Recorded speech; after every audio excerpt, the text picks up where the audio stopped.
Welcome to Cost Saver Conversations. I'm Angela, and I ask the practical questions so you can quickly understand what matters. Today, I'm joined by Assad. Hi, Angela. We are unpacking renting smarter in the UK, using crime data to find safer, more affordable neighborhoods today, and tying it back to the wider cost saver ecosystem, including tools like Postcode Crime versus Rent Risk UK, Fair Rent, so you can turn insights into action quickly. Just a heads up before we dive in, we are your synthetic hosts. We are great with numbers, but as AI, we can sometimes be confidently wrong. Think of us as the digital versions of your most knowledgeable, slightly caffeinated friends. Exactly. Treat this chat as a smart estimate only, not as professional financial guidance. Always check important details with official sources or a qualified expert before making any big decisions. Welcome back to the Cost Saver podcast. Today, we're getting into something that, honestly, I think this affects pretty much everyone in the UK right now, the rental market. Assad, it's a bit of a nightmare out there, isn't it? Oh, it's brutal, like genuinely brutal. People are signing leases on streets they've literally never walked down. They've seen some photos, maybe a virtual tour, and that's it. Right? You see a listing in the morning, you're messaging the agent within minutes, then you rock up to a viewing with like 8 other people, all clutching their references, and you just feel this pressure to sign before someone else does. It's a lot. And that's where the real problem starts, because there's barely any time to think about what the area's actually like once the sun goes down. I mean, you're making one of the biggest financial decisions of your year in what, 45 minutes? If that. So give us some context. How bad is the market right now in actual numbers? Average private rents in the UK rose by around 8.9% in the year to April 2024. That's according to the ONS, and that's one of the sharpest annual jumps on record. Wait, 8.9%. I knew it was bad, but I didn't realize it was quite that. Yeah, it's really something. And what that does is it pushes people into decisions they would never make in a calmer market. And the result is this kind of quiet epidemic of regret. You know, people move into flats that look fantastic in photos, but sit on streets with persistent antisocial behavior, repeated burglaries, vehicle crime. And I guess that has real financial knock-on effects too, right? It's not just about feeling unsafe. Exactly. Okay, let me give you an example. There's this graduate, Aisha, who moved into a one-bed in a Birmingham postcode last spring. The rent was $150 a month below the city average, so she's thinking, great, bargain. Of course. But within 6 months, her bike had been stolen twice, her contents insurance jumped from $14 to $29 a month, and she was spending roughly $80 a month on taxis home from late shifts because she didn't feel safe walking. Oh, God. So her bargain was actually costing her more than just renting somewhere safer? Around $200 more than a safer postcode half a mile north. And the thing is, the signs were all there in the public crime data. They just weren't in the brochure. That's such a stark example. And I suppose that gap, cheap on paper versus cheap in your actual bank account, that can be pretty significant. It really can. On a typical UK rental, that gap can easily run to $1,500 to $3,000 a year when you factor in insurance, replacing stolen stuff, extra travel costs, maybe even breaking a tenancy early and losing your deposit. Wow, okay, so this is where crime data comes in. Talk me through what's actually available. UK crime data is genuinely brilliant compared to most countries. Police.uk publishes monthly street-level records covering England, Wales, and Northern Ireland. Scotland has broadly equivalent data.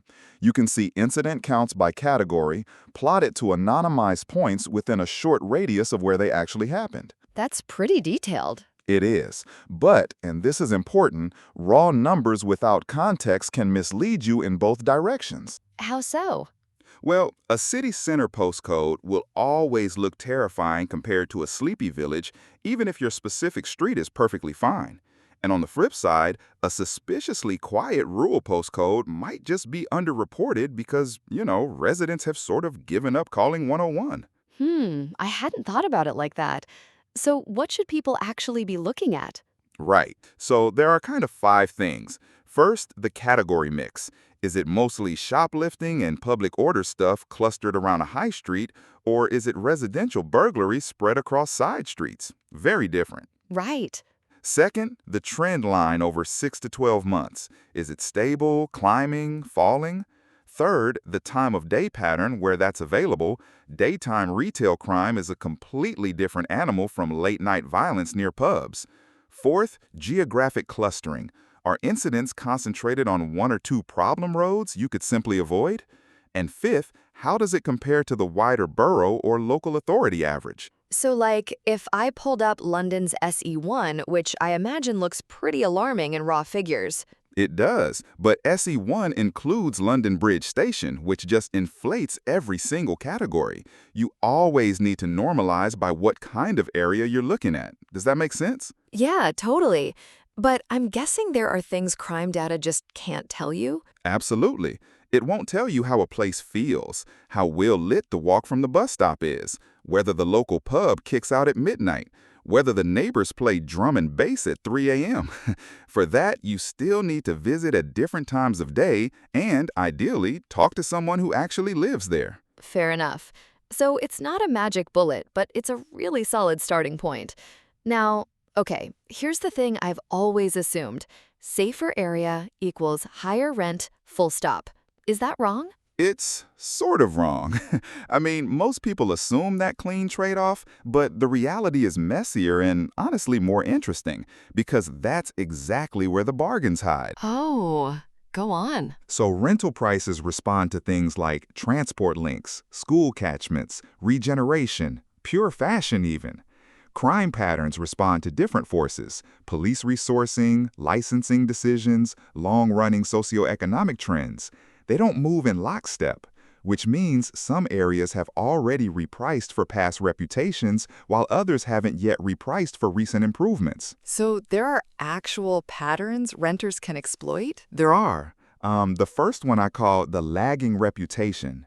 An area cleans up significantly over, say, 5 years, but the postcode still carries the old stigma, so rents stay below the regional average. The crime data will show you that improvement before the market catches up. That's clever. Then there's the thin border. Two adjacent postcodes can have very different crime profiles. Crossing one road can cut your rent by 10% with only a marginal change in safety stats. Wait, really? Just one road? Just one road. Then there's what I call the pocket problem. A generally safe area has one or two streets driving most of the incidents.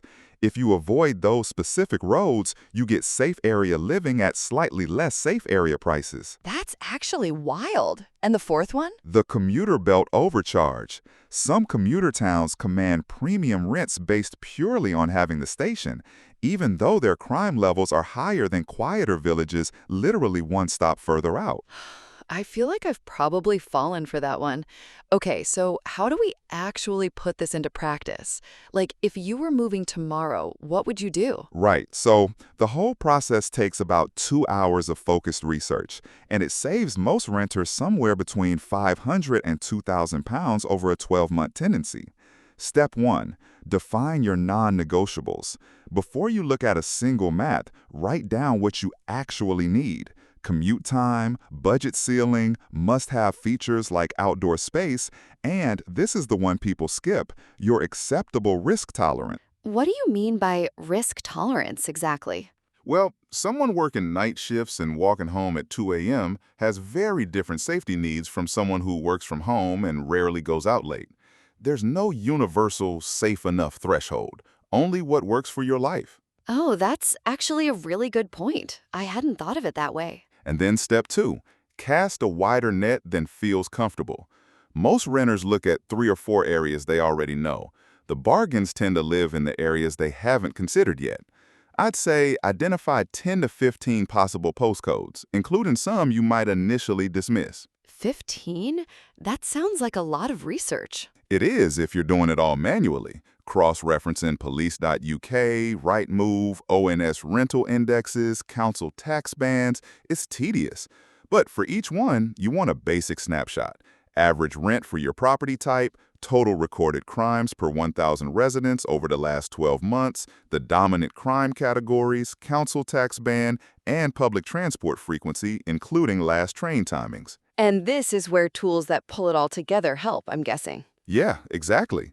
The Cost Saver tool, for instance, pulls postcode-level crime and price data into one place, which saves hours. But even without that, you can do it. It just takes longer. Okay, so we've got our short list. Then what? Step 3. You walk the final 3. Data narrows the field, but your feet make the final call. Visit at 3 different times: weekday morning, weekday evening, and a Saturday night if your lifestyle includes being out late. Walk from the nearest station or bus stop to the property exactly as you would after work. And what are you looking for on those walks? The small signals data misses: boarded windows on the high street, the state of front gardens, the type of cars parked, whether children are playing outside, whether you can just hear normal life happening. And okay, here's my favorite tip. Go on. Pop into a local corner shop. Buy something small. Chat to the person behind the counter for 2 minutes. They see everything. I love that. That's brilliant. Right. So, what about the hidden costs? Because I feel like even if you pick a decent area, there's stuff that catches people out. Oh, loads. So contents insurance can vary by 50% or more between postcodes for identical cover. Council tax differs by band and by local authority.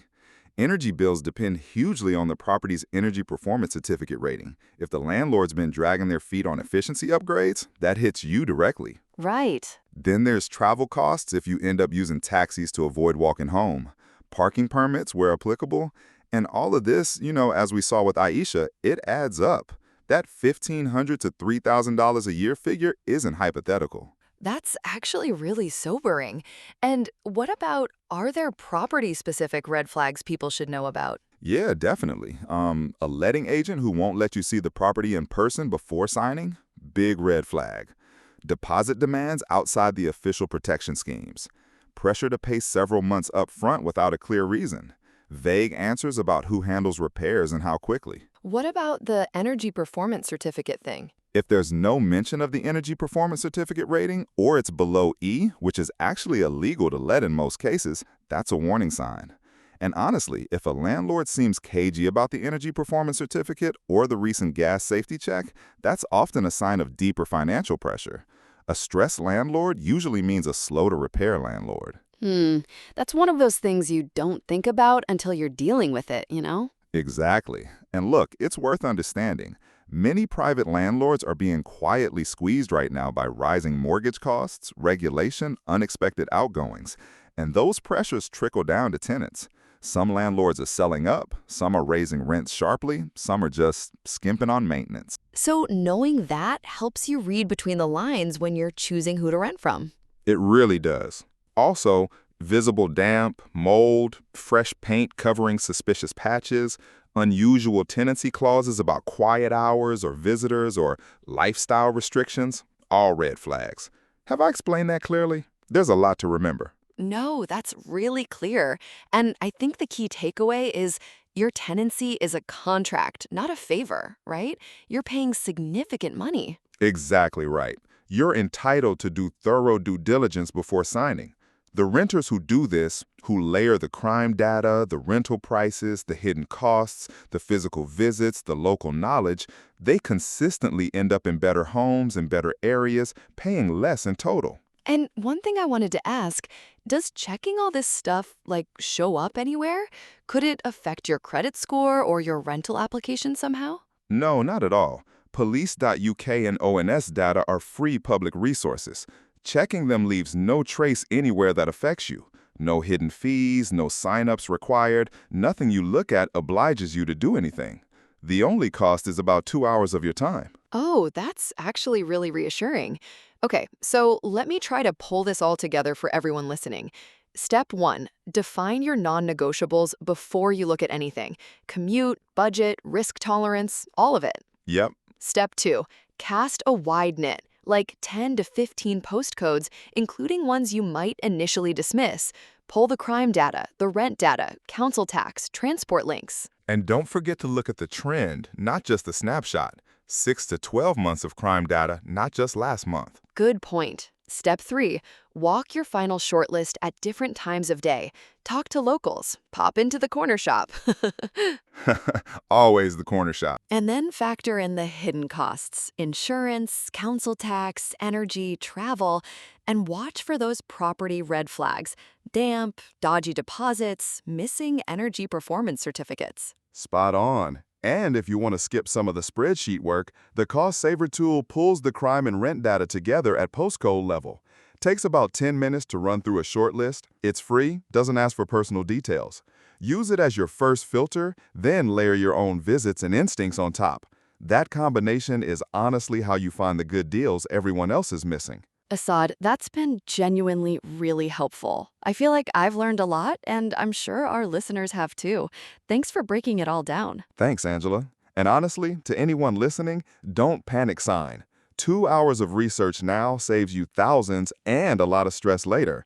The market rewards patience, even when it doesn't feel like there's time to be patient. Couldn't have said it better. All right, everyone, that's it for today. Go do your homework before you sign anything. We'll see you next time. Quick side note, this guide connects with other cost saver blogs, especially MEES and Energy Performance Certificate C compliance for UK landlords, hidden costs landlords face that erode rental yield, and interest-only mortgage shortfalls and strategies for. Exactly. And reading those together helps you connect the dots across your household budget, not just this one topic in isolation. And if you want to apply this immediately, jump into tools like Postcode Crime vs. Rent Risk Checker UK Fair Rent right after this episode. Primary sources used here include ONS, private rent and house prices, and Money Saving Expert, so you can verify the data yourself and stay evidence-led. That wraps this cost saver conversation with Angela and Assad. If this helped, share it with someone who could put these ideas to work this week. Your next step is simple. Try Postcode Crime vs. Rent Risk Checker UK Fair Rent, then read MEES and Energy Performance Certificate C compliance for UK landlords and use them together to take action today.